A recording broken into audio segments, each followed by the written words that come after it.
Hello viewers, শুভ নববর্ষ। আজ পহেলা বৈশাখ। সবাইকে নববর্ষের শুভেচ্ছা। এই দিনটি প্রত্যেকটি বাঙালির জন্যই খুব স্পেশাল, আমার জন্যও খুব স্পেশাল। আর আমি পুরোপুরি বাঙালিয়ানা দিয়েই দিনটি শুরু করছি।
তো ভিউয়ার্স, সকালবেলার কাজ শেষ করে একটু ঘোরাঘুরি করে আমি পান্তা ভাতের আয়োজন করে ফেললাম, পহেলা বৈশাখের পান্তা ভাত।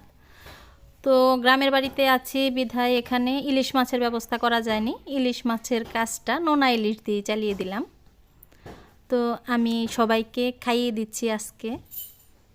পহেলা বৈশাখ থেকেই শুরু হোক, প্রত্যেকের প্রতি পরিবারের যে টান সেটা সবাইকে ভালোবেসে খাইয়ে দিচ্ছি নিজের হাতে। সারা বছর যেন এভাবেই